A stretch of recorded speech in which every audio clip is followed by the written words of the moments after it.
remember when I just came into the truth years ago. You know, the bishop was like, yo, where you was at? I don't see you. I said, man, you know, I'm home keeping the Sabbath, you know. So I told him, I said, you know, I'm not having sex on the Sabbath, no buying, no selling, no cooking. He said, what? No sex on the Sabbath? He said, who taught you that? I told him, yo, man, I'll be going to the school up there, 125th.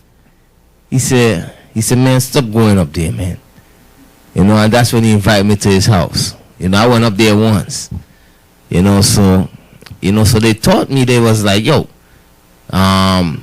you know, they told me that I can't have sex on the Sabbath. You know, so I said, okay, I'm going to try to stop have sex on the Sabbath. You know, it's the reason why I said that, you know what I mean? Because most of these dudes that teach that, they does not apply that. You know, they does not apply that. But what I'm going to show you all is, I'm going to go into the scripture and explain it to you all. You know what I mean? Because I understand why why brothers teach that is because when you go into the history anyway, I'm going to just go into it. It's saying that's a sin. You understand what I'm saying? Verse 2? Yeah. Verse 2. Ye shall not add unto the word which I command you. You shall not add to the word that I've commanded you. So we can't add to this Bible. We can't add nothing to the scriptures, man. Hebrews chapter 13 verse 1. Because remember what we just read. You cannot add to it, to the laws of God, and you cannot take away from the laws of God, right? All right, read that for me. Verse 4. Hebrews chapter 13 verse 4. Marriage is honorable in all, in the bed undefiled. Marriage is honorable in all, and the bed undefiled. So marriage is an honorable thing, right? Read on. But whoremongers and adulterers God will judge. So the reason why I went to this scripture right here, it says marriage is an honorable thing, right? Okay? Now, when it comes to marriage, and when it comes to a man dealing with his wife, you all don't ask me certain questions, you know what I mean? You all know what I'm talking about. If there is no law concerning it, I cannot tell you it's wrong. I cannot tell you it's sin. Don't ask me, yo, deacon, my wife, China nice words. Okay. Now, whatever you do with your wife in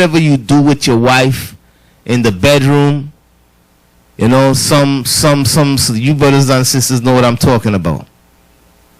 Fellatios, you know, and so forth. Now, some sisters like to do that. Some sisters don't like to do that. Some brothers do that. Some brothers don't like to do that. You know, Jamaicans, they watch at that as a sin. I want them to show me the scripture. Jamaicans say, yo, man, no bow. You know, bad man, no bow, you know. But they be lying though. All of them be doing it. But my point is that if you come to me and ask me, yo, deacon, is that a sin? Because I'm asking my wife to do that for me and she don't want to. I'd be like, bro, whatever you do with your wife, that's between you and her. You know what I mean? If no law is, there is no transgression. So where no law is, there is no transgression. You understand what I'm saying? There is no transgression where there is no law is. And I can't make up a law. You feel me? I can't make up a law. As I tell you all, I don't like sisters with makeup. I don't like it. But I can't make up a law and say, you sisters is wicked. I want to give all the praises and the honor to Yahweh Bahashem, Yahweh Shai Bahashem, Recha HaKwadash, and double honors to the other apostles and bishops of Great Millstone. Honors as well to the other elders, sincere brothers and elders and brothers pushing and laboring in his work in sincerity and truth. Also, shalom to you other fellow believers and supporters of the truth. It includes you other brothers and sisters and families that support the truth. And shalom to the elect. So real quick, I'm not going to try to make this long. We have at Great Millstone, we get on these groups for doctrine, marking them that cause division. This is why we flood the internet with videos, because our focus should be in the order that these guys speak of: Yahweh, Yahawashah, and then this man, and then woman, right? But it seems like these guys are trying to jump over the order that is all set up, right? These guys have a good practice. Well, let me say, they have a good look. It looks all fine. It looks respectable. It looks like they're doing the right thing according to the world standards, right? But it's all backwards, right? They're hypocrites. And we'll show you why, right? Now, their excuse was Romans 4:15. These great lawgivers, it's all about the law, don't even want to keep the law, except when it benefits them. And this is why we'll read Romans 4:15. I think they went into Romans 4:15. Let me see if let me go try to get that. Romans 4 and verse 15. This is their excuse for what they did. And then I'm going to tell you why I have such a big problem with this doctrine. Well, we're going to tell you, according to the Spirit, why there's a big problem with this doctrine. For if they which are of the law be heirs of faith is made void, and the promise made of none effect, because the law worketh wrath, right? For where no law is, there is no transgression. I'm not going to go all into that, but I will say what Paul was doing, his whole ministry is trying to bring them back through faith and belief. This is what this is all about in the Messiah, the resurrection. That's the point. Remember, the law, we became corrupt in the law because of, doing exactly what these guys are doing. Just doing it self-willed and just making things up as they go along. I mean, there's things called common sense. And I'll get to that, what Paul had to do. But my main gripe is these same guys, these same brothers in purple, fellow Israelites, they teach that a man can only have one wife. He can't have multiple wives, right? This is what they teach. He can't have multiple wives, right? He can't have two, 3, 4 wives because we're in captivity. This is why they teach this, because we're in captivity. But then they go into the letters of Paul when he said the bishop must be blameless, the husband of one wife. We did videos on that, and that's a bishop, by the way. And there was a reason for that, because of the adultery, right? That what he was dealing with in the school. In the church.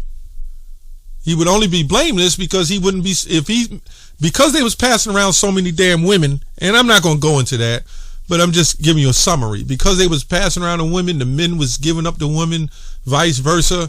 If he went and took on another wife, because of what was happening, he might be marrying somebody who has already had 5 husbands. You can look that up. And that's the only way he would be blameless. But going back to this same group tells you can only have one wife, except when Isaiah 4:1 happens, then you can have multiple wives because you're no longer in captivity. Look it up. That's what Nate teaches. Now, the first thing I remember one of those bishops saying is, you men, you have no discipline. You can't control yourself with all the different women. Control yourself, right? What is his name? The deacon, the older deacon, I can't remember his name off the top of my head, but that was the main thing he said. Control yourself. You got to have discipline with women. But you're going to tell me for one day that there's a holy day unto the Lord, you can't control yourself? Like, for one day? This is why I say, us at Great Millstone, we're in the spirit. I'm saying they're sincere brothers. There's some weirdos that claim GMS. I know that. But I'm talking about sincere brothers. Right? This is why Paul said those that have wives be as though they had none. That rest day is your opportunity, right, to do the Lord's work. Whatever it is, you're dedicating that day to the Lord. You're not dedicating that day to your damn woman or your self-willed lust. This is crazy, man. And we're going to get that in a second. I don't know which one I want to get first. Leviticus 15 and 18. These guys are about the law, right? They're all about the law.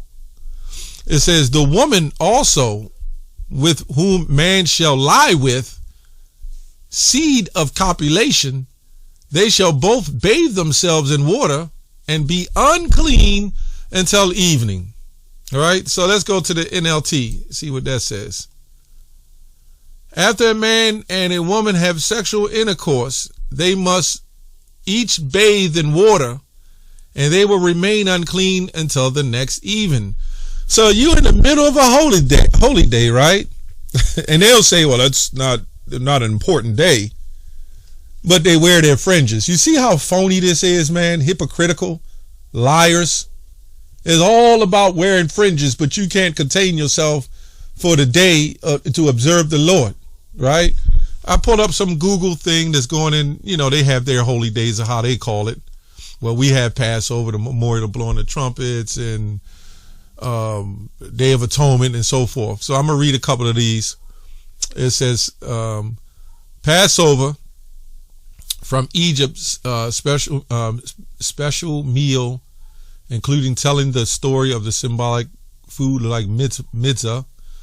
The Jewish New Year marked the introspection, prayer, and the blowing of the shofar, the horn, like you had a memorial blowing of the trumpets.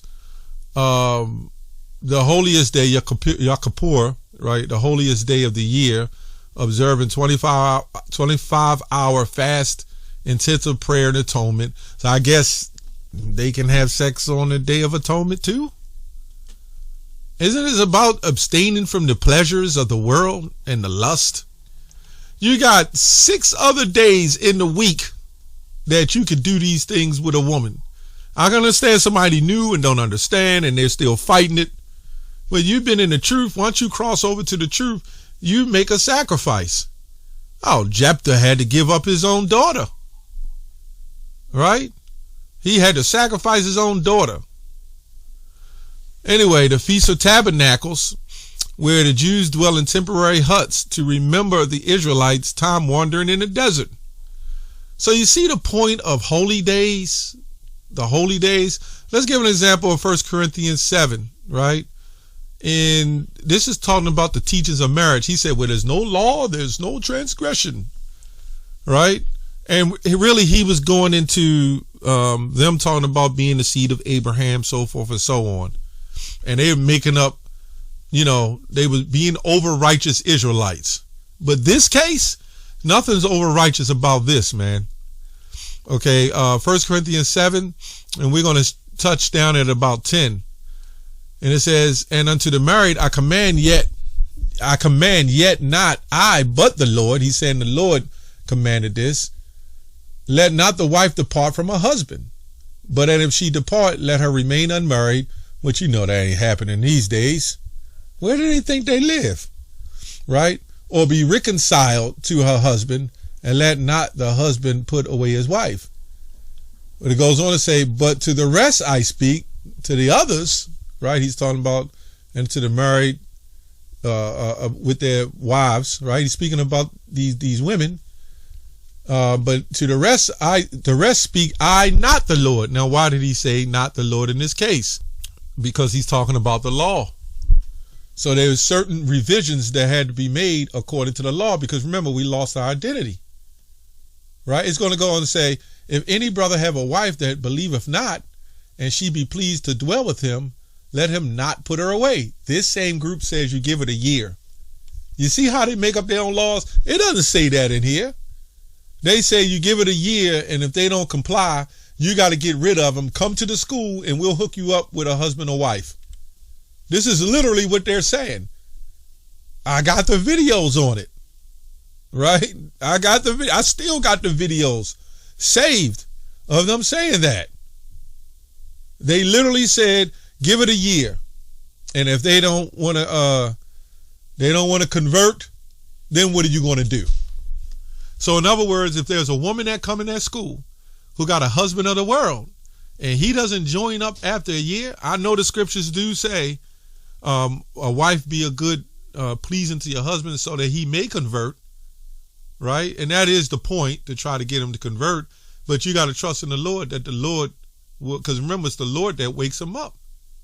So if you're a woman that got a husband that's not in the truth, you got to, you got to pray, head cover, pray that the Lord wakes him up, because if he's the elect, he's going to wake up, and he might wake up because of you, through the Spirit, right?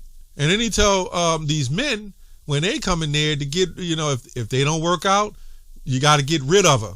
And then they'll hook you up with another woman in there. And then it's a sick part that I listened to in when he was talking about fellatio, and the women coming up and telling them, look, the men coming up and saying, she don't want to do it, and this is what I like. Isn't the point of marriage coming together as one? Isn't the woman a helpmeet? Isn't the woman supposed to do and please the man? Isn't the man supposed to give her due benevolence as one? I have no idea why he brought that up, but this marriage, it's not making any sense. It's about sacrifice on both parties. And if your woman love you enough, she going to do whatever it takes to please you in righteousness, right? Anyway, and a woman which have a husband that believeth not, and if he be pleased to dwell with her, let her not leave him. Why? Because if you put him off for the fact of, okay, I'm in the truth, now that the Most High brought you together in a union, and now you're just splitting the union that the Most High set up, and you're not supposed to come against the powers of the Heavenly Father. This is why Paul said that. So getting on to the point of rest, let's go to Leviticus 23. Let's go to Leviticus 23 and 3. 6 days, right, shall work be done, but the seventh day is the Sabbath of rest, a holy convocation. Ye shall do no work therein. It is the Sabbath of the Lord, right? And all your dwellings, they should do no work. So I guess they consider not doing what they're doing no work. I guess these bros not putting in the work because it's just all pleasure, Everybody know it's some form of work, it's some form of stress on your body, but it's to your pleasures. So this is why I share my screen. You see, Sabbath means Sabbath. Okay, this is what it says. Strong's H7676. Shabbath. Strong's H7677. Shabbathon. So the Sabbath says Shabbat, right? 87676. Shabbath. Sabbath, Day of Atonement. Wait a minute. Sabbath, Day of Atonement, Sabbath year, week, produce, right? Because you can fast if you want on that day, but you're supposed to be giving yourself over to the Lord on that day. You're supposed to be always in remembrance of the Lord. These guys in error of the first commandment, right? So it says Sabbathon.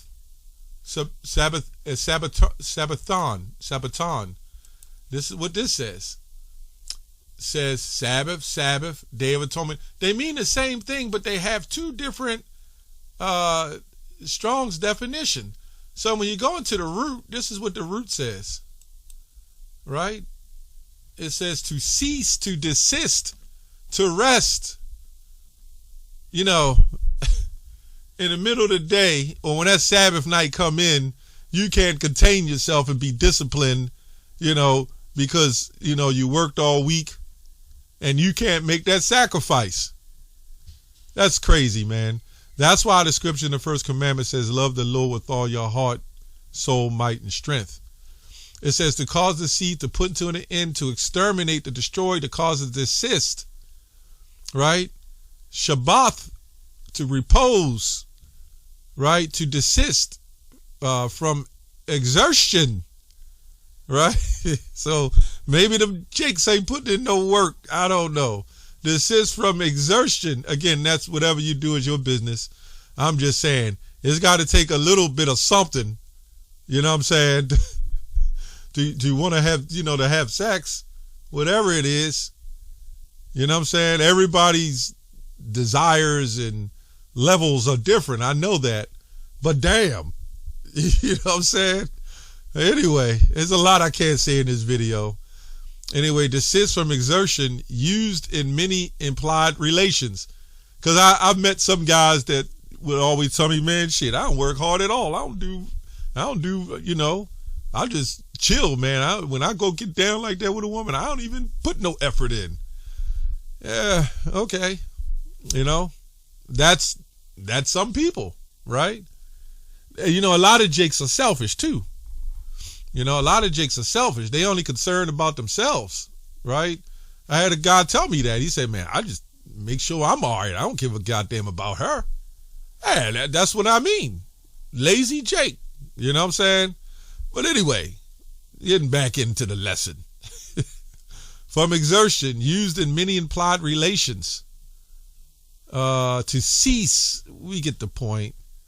To fall, to keep Sabbath, to suffer to be lacking, to leave, to put away. This is exactly why I shared the screen so you can see that. And this word desist means to refrain. We're not going to go down the rabbit hole of what refrain means to stop, to cease from action or proceeding, to stand aside, to leave. So you're making a sacrifice, man. That's all you're doing is making some form of sacrifice. You know, you're praying. The whole point of the holy day is to set aside everything else for the Lord. I don't do any of those lustful pleasure things on the Sabbath day, man. You know, especially something like that. I'm not saying some brothers don't sit and chill and you know, they may be doing other things. But when it comes to the man and woman thing, you know, you on a holy day doing that, now you in an unclean situation in the middle of a holy day. Nah, man. Stop, come to stand. Yeah, you get the point. This is just a bogus. This is a doctrine that this man, Bishop Nathaniel, General Nathaniel, he know his men is high-natured as some of them young men, and they can't contain themselves. Instead of them having 2-3 wives if they want it, and, you know, I'm not pushing that any man should have more than one wife, but there's no law against that. In fact, Rehoboam had wives and concubines. We know Solomon did, and you can't say it was because of that would cause him to sin. It's because of the following of the other gods in Deuteronomy 17. It was explaining that. Hell, it only took one woman, and Eve comes to mind. How many? It only takes one woman to bring men out of the truth. So it's either the Lord is with you or he's not with you. If he's with you, it don't matter how many damn women you got. If he's not with you, one woman to take you out of here. Or some other philosophy.